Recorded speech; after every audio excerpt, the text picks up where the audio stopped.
Jones versus Combs, Part 13. So now they've laid out the taxes, the violations of the federal code. Let's go down to 260. So it lists the defendants, Sean Combs, Justin Combs, Christina Gorham, and Combs Global. Knowing and intentional conduct has caused Mr. Jones serious harm, including without limitation, physical, psychological, emotional, financial, and reputational harm. Defendants' knowingly and intentional conduct has caused Mr. Jones harm that is sufficiently serious under all the surrounding circumstances to compel a reasonable person of the same background and in the same circumstances to perform or to continue performing commercial sexual activity in order to avoid incurring that harm. And that's saying, y'all, for people saying, why did he keep doing it? My man was scared. He was scared as hell. This case does not involve mere fraud.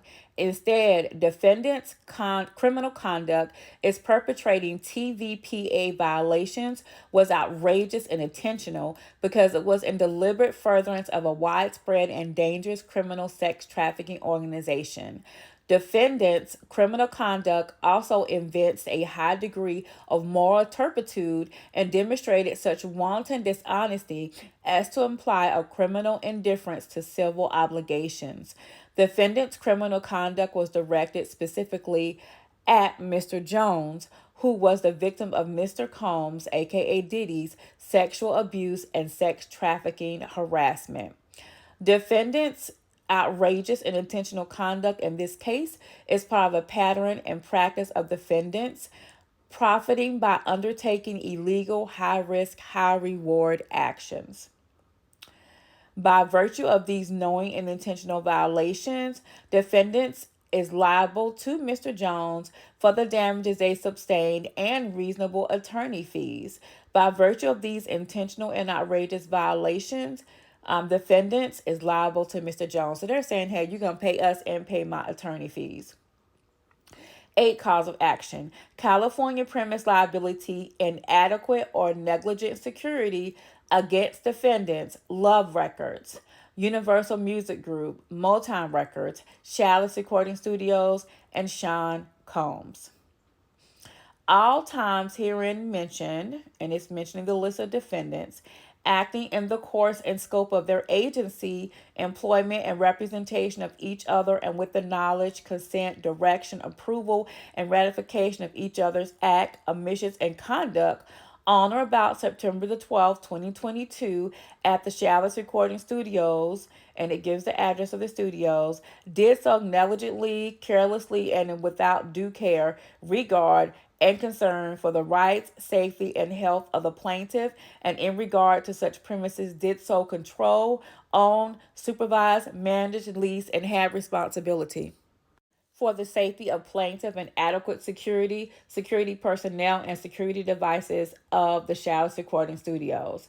At the aforementioned time and place, the defendants and each of them negligently maintain, manage, control, and operate the Chalice Recording Studios, and that they did not maintain and provide adequate security for the plaintiff or other artists, producers, and songwriters and creatives who attended Sean Love Combs, Love Album Writers Camp.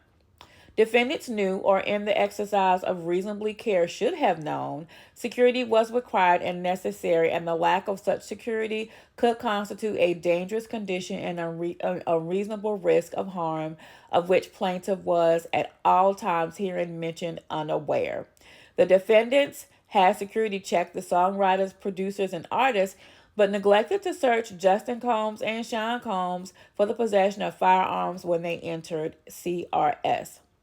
Defendants negligently failed to take steps to either provide adequate security and make the condition safe or warn plaintiff of the dangerous condition, all of which caused plaintiff to suffer injuries.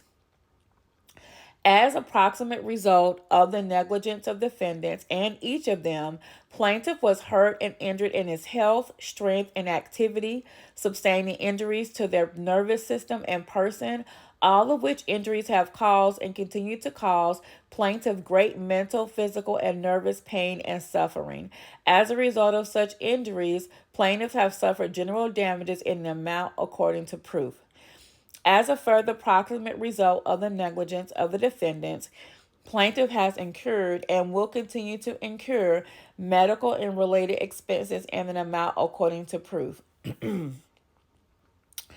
Wherefore, plaintiff pray for judgment against defendants in each of them as follows: general damages according to proof, for actual medical expenses incurred, for future medical expenses according to proof, for loss of earning, for interest according to law, for cost of suit incurred herein, and for such other and further relief as the court may deem just and proper.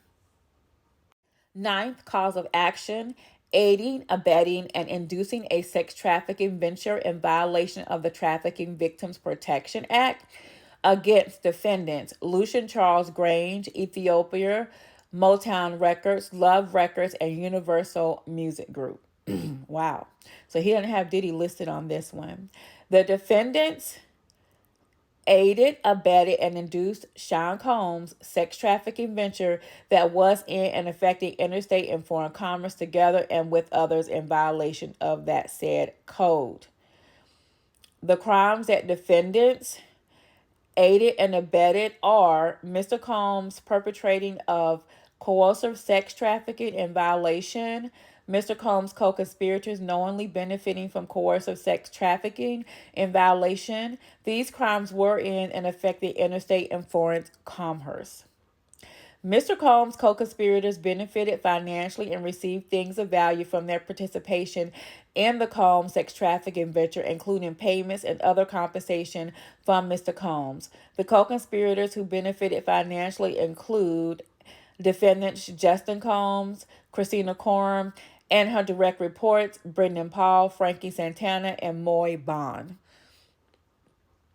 Under code, defendants are punishable as a principal and thereby committed and perpetrated violations of Chapter 77, Title 18, where it abetted, aided, counseled, commanded, induced, and procured Combs and his co-conspirators' sex trafficking venture and sex trafficking of Plaintiff Jones as well as underage persons. So Mr. Jones is saying that he also was sex trafficked. Under the code, defendants committed and perpetrated crimes in violation by aiding, abetting, inducing, and procuring Combs and his co-conspirators' sex trafficking venture and the sex trafficking of Mr. Jones. As a consequence, Mr. Jones is a victim of defendants Justin Combs, Christina Coram, and her direct reports, Brendan Paul, Frankie Santella, and Moy Bonds criminally abetted, aided, and inducing Combs and his co-conspirators in violation. Defendant Justin Combs, Christina Coram, and her direct reports itself directly committed and perpetrated violation of Chapter 77, Title 18 of the Code by aiding, abetting, and inducing the sex trafficking venture and the sex trafficking of Plaintiff Jones. And I'm just skipping it down. Among other things, defendants aided, abetted, and induced Combs and his co-conspirators' sex trafficking venture and sex trafficking of Plaintiff Jones, knowing that Combs and his co-conspirators would use means of force, threats of force, fraud, coercion, and a combination of such means to cause Mr. Jones, some of whom were under the age of 18, to engage in commercial sex acts. This is the end of part 13. Make sure you like, comment, and subscribe, and let's go on to the next part.